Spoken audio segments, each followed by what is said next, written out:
जय हिंद दोस्तों, स्वागत है आपका और एक नए वीडियो में और एक नए टॉपिक के साथ। Pakistan and Iran shocked on PM Modi give tribute to Iranian president. देना भी चाहिए ट्रिब्यूट, पीएम के तौर पे थे और अच्छे रिलेशन भी है हमारे ईरान के साथ हुए हैं कुछ लास्ट वाले दिनों में हम देखने जाए तो।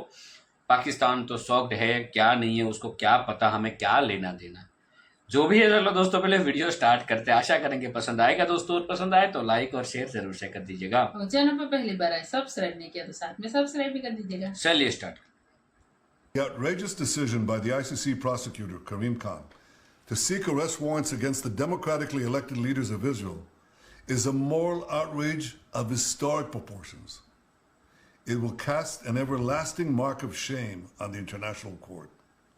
Israel is waging a just war against Hamas, a genocidal terrorist organization that perpetrated the worst attack on the Jewish people since the Holocaust. ये इंटरनेशनल क्रिमिनल कोर्ट की तरफ से मेरी तरफ से एक अरेस्ट वारंट इशू कर दिया गया है against prime minister of Israel Benjamin Netanyahu. मुझे इंडिया से कुछ नहीं लेना देना। ठीक है, हम मोदी को गालियां निकालते हैं, मोदी मोदी मोदी ये है वो भाई वो अपने मुल्क के लिए है। वो क्या कर रहे हैं? क्या कर रहे हैं? इंटरनेशनल क्रिमिनल कोर्ट ने अरेस्ट वारंट्स जारी किए हैं फॉर जो कि ईरान इजराइल के प्राइम मिनिस्टर हैं बेंजामिन नेतन्याहू। यूएई के और आपको जब कंपेयर किया जाता है डायस्पोरा आपके एम्बेसडर्स को जब कंपेयर किया जाता है दूसरे से, कहते हैं कि नमाजों की लंबी लंबी ब्रेकें लेते हैं। मैं अगर मुझे कोई कहेगा ना कि मोदी स्टूपिड है, भाई नहीं, मेरे लिए नहीं है वो, अपने मुल्क के लिए तो अच्छा है ना। हम कहते हैं जी नवाज शरीफ गलत है, जरदारी गलत है, फला, भाई मुझे अगर जरदारी अच्छा देकर जाएगा ना, डिलीवर कर जाएगा। Hamas massacred 1,200 Jews, raped Jewish women, burnt Jewish babies, took hundreds hostage. Now, in the face of these horrors, Mr. Khan creates a twisted and false moral equivalence between the leaders of Israel and the henchmen of Hamas. और उसके पीछे की उन्होंने वजह क्या बताई है?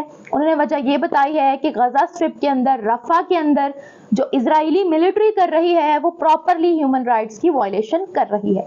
40 अरब dollar की जो सा है वो एग्रीमेंट हुआ है इनका, चाबहार जो सी है इसका 40 अरब डॉलर का हुआ है, जो है इन्वेस्टमेंट है इंडिया की। मगर अब हमास ने 7 अक्टूबर को किया, उसके भी जारी बात है कॉन्सिक्वेंसेस हैं, और जो आगे से फिर इजराइल ने किया उसके भी कॉन्सिक्वेंसेस हैं। इस सारे सिनेरियो में देखें कि एक तरफ इंडिया के साथ भी ताल्लुकात इस खिते में ईरान अच्छे बना रहा था, फिर सऊदी अरब से भी उनकी हो गई थी, पाकिस्तान की सुलह हो गई थी, फिर पाकिस्तान के साथ भी उन्होंने अपने ताल्लुकात को रिवाइव किया।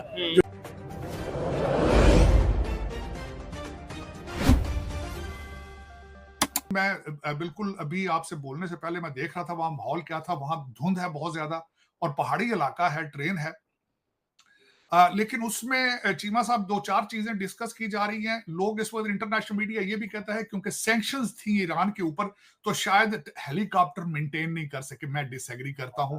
ईरान के बने हुए ड्रोन्स जो हैं वो उसने टर्की को जो उन्होंने इस वक्त भी सुना है कि वो बल्कि आजरबाईजान के अंदर जो उनकी जंग हुई थी आर्मीनिया के साथ, they were decisive matter। और इस वक्त जो शाहिद उनका ड्रोन है रशिया इस्तेमाल कर रहा है खरीद के ईरान से अगेंस्ट यूक्रेन। तो मैं उस पर डिसएग्री करूंगा कि टेक्नोलॉजी का वेदर कहा जा सकता है।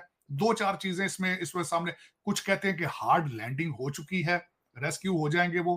कुछ कहते हैं कि वो गिरे हैं, लेकिन दुआ करनी चाहिए कि उसके अंदर फॉरेन मिनिस्टर भी हैं उनके, उसमें इब्राहिम रईसी भी हैं, और उसके अंदर आजरबाईजान के कोई हाई ऑफिशियल उस एरिया में, क्योंकि वो इफ्तिताह की इवेंट पे गए थे उस डैम का, जो कि बड़ा क्रूशल था वहां पे, और आजरबाईजान के जो हेड ऑफ स्टेट भी वहां थे।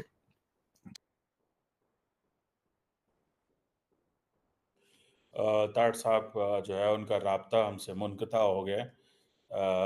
I think he will be joining in a minute. ताड़ साहब बात कर रहे थे इस हवाले से कि जो ईरानी सदर का जो हेलीकॉप्टर है वो सुना है हार्ड लैंडिंग की है। ज्वाइन कर रहे हैं ताड़ साहब में।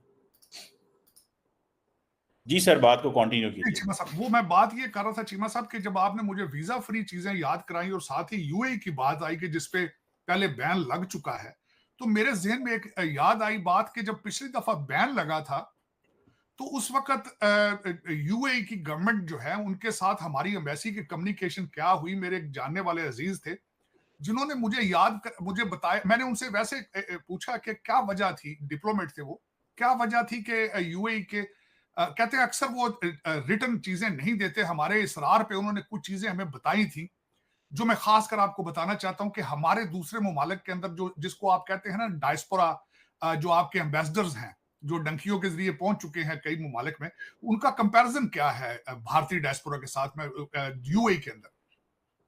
सबसे बड़ा उन्होंने कहा था कि ये आते हैं और खैरात बहुत मांग रहे हैं। आपको पता है सऊदी अरेबिया के अंदर भी हमारे उम्रे के वीजे पे जाके खैरात मांगते हैं। चीमा साहब, दुख वाली बात है, मैंने कई दफा कहा है, मैं मस्जिद नबवी से निकला हूं, हर दरवाजे के सामने 10-10 पाकिस्तानी खड़े हैं, खैरात मांग रहे हैं, अंदर भी मांग रहे हैं, हरम शरीफ के अंदर भी मांग रहे हैं। मैं अक्सर उनको शर्मिंदा करने के लिए कहता हूं कि मैं मीलों सफर तय करके यहां से खुद मांगने आया हूं, शर्म करो और ये ना मांगो। एक तो यूएई के अंदर खुल खुला के मांगते हैं, आपकी खूबरू लड़कियां मांगती हैं वहां जाके। एक तो पिछली दफा जो बैन किया था इसकी वजह से, दूसरा उनका कंप्लेन थी कि अनस्किल्ड लेबर आती है यहाँ पे, उनके पास स्किल है ही नहीं है जब आते। तीसरी सबसे बड़ी जो चीज यूएई के और आपको जब कंपेयर किया जाता है डायस्पोरा के आपके एम्बेसडर्स को जब कंपेयर किया जाता है दूसरे से, कहते हैं कि नमाजों की लंबी लंबी ब्रेकें लेते हैं। चीज है कि ईरान के साथ ये क्यों हो रहा है। 3 वाकयात हुए, उनका मेन सुप्रीम मतलब कि एक chief of army staff Qasem Soleimani था जिसको उड़ा दिया गया, फिर उनके जो है डिप्लोमेट को और 3-4 बंदे उड़ा दिए गए उनके सारा। उसके बाद ईरान ने किए ड्रोन, कहाँ किए वो हाल नहीं पता कि किधर हम इसका जवाब देंगे। मगर अब ये जो हुआ है इसका जवाब अभी हालिया दौरा करके गए हैं इब्राहिम रईसी पाकिस्तान का विजिट करके कि वो अब पाकिस्तान के साथ जो अपने इनके थे ताल्लुकात को बहाल किया जाए, क्योंकि पिछले दिनों पाकिस्तान और इनका भी हुआ था, पाकिस्तान और ईरान का भी और ये सिर्फ आम विजिट नहीं था, इसमें $10 बिलियन की मतलब बायलैटरल ट्रेड की बात की गई थी ईरान और पाकिस्तान की। तो ये चीज है क्या अब ये ट्रेड हो? अमेरिका देखें, ट्रेड तो बहुत मुश्किल है, क्योंकि ये जब दौरे से पहले ही अमेरिकन का वो जो दिदान पटेल है मेरा ख्याल है उनका, उन्होंने कहा था कि पाकिस्तान को पाबंदियों का सामना करना पड़ सकता है अगर पाकिस्तान किसी किस्म की भी ईरान से हेल्प लेता है, वो गैस पाइपलाइन में हो। ठीक है, और ये पाकिस्तान को पाबंदियों का सामना करना पड़ सकता है। जिन दिनों ईरान के प्रेसिडेंट इब्राहिम रईसी जो थे उनका पाकिस्तान का विजिट था, उन्हीं दिनों में ह्यूमन राइट्स यूएस की तरफ से रिपोर्ट आई थी कि पाकिस्तान में ह्यूमन राइट की वायलेशन की जा रही है। मतलब ये भी एक सिग्नल दिया जाता है ना कि भाई हम आपके ऊपर सैंक्शंस लगा सकते हैं, पाबंदियां लगा सकते हैं। दूसरी साइड पे ये तो पाकिस्तान हो गया, हमने पूरे साउथ एशिया को अगर देखें और ईरान की इंपोर्टेंस देखें, जैसे चाबहार पोर्ट है उनका जो कि इंडिया के पास 10 साल के लिए $40 अरब की जो है वो एग्रीमेंट हुआ है इनका। चाबहार जो सी है इसका $40 अरब का हुआ है जो है इन्वेस्टमेंट है इंडिया की। मगर अब इस सारे सिनेरियो में देखें कि एक तरफ इंडिया के साथ भी ताल्लुकात इस खिते में ईरान अच्छे बना रहा था, फिर सऊदी अरब से भी उनकी हो गई थी, पाकिस्तान की सुलह हो गई थी, फिर पाकिस्तान के साथ भी उन्होंने अपने ताल्लुकात को रिवाइव किया, जो ये बीच में गलतफहमी हो गई थी, लड़ाई हो गई थी, तो इस खिते में एक नई बढ़ रही थी। तो थैंक यू दोस्तों, वीडियो को यहाँ तक देखने के लिए। मोदी साहब को मैं एक चीज़ यहाँ से कहना चाहूँगा कि साहब आप हो सके जब भी कभी आपकी कोई पर्सनल चीज़ के लिए आप बाहर जाते हो ना, तब दुनिया को मत बताना पाकिस्तान को बहुत मिर्ची लगती है, क्योंकि आप ऐसा बोलोगे ना कि मोदी साहब को नेचुरल कॉल आई है तो वो बाथरूम में गए हैं तो पाकिस्तान में प्रॉब्लम हो जाएगी। तो मोदी साहब बाथरूम में गए हैं तो उससे हमें ये नुकसान होगा, फलाना ढिमकाना। ऐसा ही लीडर हमेशा ये था जिससे नाम से कोई देश है वो दहा, मतलब क्या बोलते हैं वो सदमे में आ जाएंगे और पाकिस्तान जैसे कंट्री तो सदमे में आएंगे। ईरान का जो प्राइम मिनिस्टर जो है जिसकी डेथ हुई है आपको दोस्तों पता ही होगा, हेलीकॉप्टर उसका जो था वो क्रश हो चुका था, जिस रीजनों के कारण उसके साथ भी और भी 5 लोग थे जिसकी भी वहां पे डेथ हो चुकी है। मोदी साहब ने मतलब शौक जताया है कि और बनता भी है, हमारा रिलेशन है उनके साथ, बायलैटरल रिलेशन चलता है बिल्कुल। और पाकिस्तान के पड़ोसी जितने भी है ना उन सब के साथ रिलेशन अच्छे ही रखने चाहिए और मजा आएगा। इन लोगों को क्या बोलते हैं, वो बोलते हैं ना विदाउट डिटर्जेंट पाउडर धोना, यही नीति जिसको बोलते हैं कूटनीतिक तौर यही होगा। पाकिस्तानियों आपकी बैंड और बजने वाली है। अभी ये कौन सी डेट को रिजल्ट है इलेक्शन के? 7 तारीख को है, 7 जून को है आई थिंक रिजल्ट है। तब तो पाकिस्तान की धरती है ना वो ध्रुजेगी, कांपेगी अच्छे से। 7 जून को जब मोदी साहब की लीडिंग सीटें देखोगे ना तो बाकी दोस्तों वीडियो यहाँ पे सब आपसे करेंगे, आपसे विदाई लेंगे, मिलेंगे और एक नए वीडियो में आपके साथ। टिल देन जय हिंद, जय भारत।